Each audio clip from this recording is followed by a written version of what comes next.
ನಾವು ಅದನ್ನು ಗಮನಿಸೋಣ, ನಾವು ನೋಡ್ಕೊಳ್ಳೋಣ, ಗೆಲ್ಸೋಣ ಅಂತ ಹೇಳಿದ್ರು. ಹಾಗಾಗಿ ನಾನು ಕಟ್ಟಿ ಬಿದ್ದೆ ಅಂತ ಹೇಳ್ತಾರೆ. ಅಂದ್ರೆ ನಿಮಗೆ ಅವ್ರ ಆರೋಪ ಗೊತ್ತಿದೆ, ಸಮಸ್ಯೆ ಏನು ಅಂತ ಅರ್ಥ ಆಗಿದೆ. ಇಷ್ಟಾಗಿ ಕೂಡ ನೀವು ಬಿಜೆಪಿನವರು ಅವ್ರು ಟಿಕೆಟ್ ಕೊಟ್ಟಿದ್ದಾರೆ ಅಂದ್ರೆ ಅವರು ಕಾಂಗ್ರೆಸ್ ಮತ್ತೆ JDS ನ ಅಭ್ಯರ್ಥಿ ಸಂಸದ ಹೆಂಗಾಗ್ತಾನೆ ಮಾಳವಿಕಾ ಅವರೇ? 4ನೇ ತಾರೀಕು ನಂತರ ಗೆದ್ರೂ ಕೂಡ ನೀವು ಒಂದು ಮಹಿಳಾ ಪರವಾದಂತಹ ಧ್ವನಿಯಾಗಿದ್ರೆ, ನಿಮ್ಮೊಳಗಡೆ ತಾಯ್ತನ ಇದ್ರೆ, ಅಥವಾ ನಿಮ್ಗೆ ನಾನು ಹೆಣ್ಣು ಅನ್ನೋ ಪ್ರಜ್ಞೆ ಏನಾದ್ರೂ ಒಳಗಡೆ ಸ್ವಲ್ಪ ಮೆದುಳಲ್ಲಿ ಕೆಲಸ ಮಾಡ್ತಿದ್ರೆ, 4ನೇ ತಾರೀಕು ನಂತರ ಆತರ ಗೆದ್ರೂ ಕೂಡ ಇಂಥ ಒಂದು ಸೀರೀಸ್ ಆಫ್ ರೇಪ್ ನ ಕೇಸ್ನಲ್ಲಿ ಅಕ್ಯೂಸ್ಡ್ ಆಗಿರುವಂತ ಒಂದು ಆಪಾದನೆ ಹೊತ್ತಿರುವಂತವನು ನಮ್ಮ ಸಂಸದ ಆಗೋದಕ್ಕೆ ಸಾಧ್ಯ ಇಲ್ಲ. ಆತನ ಸಂಸದ ಸದಸ್ಯತ್ವವನ್ನು ರದ್ದುಗೊಳಿಸೋದು ನಾವು ಹೋರಾಟ ಮಾಡ್ತೀವಿ ಅಂತ ನಿಮ್ಮ ಬಾಯಿನಲ್ಲಿ ಬರಬೇಕಿತ್ತು, ನಿಮಗೆ ಸಾಮಾಜಿಕ ಪ್ರಜ್ಞೆ ಇದ್ದಿದ್ರೆ.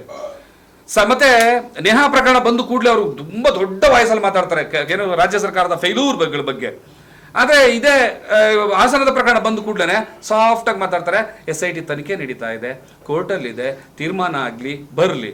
ಈ ತನಿಖೆ ತೀರ್ಮಾನ ಆರ್ಡರ್ ಬರ್ಲಿ ಅನ್ನೋದು ಹಾಸನಕ್ಕೆ ಮಾತ್ರ ಸಂಬಂಧಪಡುತ್ತಾ ಅಥವಾ ಬೇರೆ ಬೇರೆ ಪ್ರಕರಣಗಳು ಸಂಬಂಧಪಡುತ್ತಾ?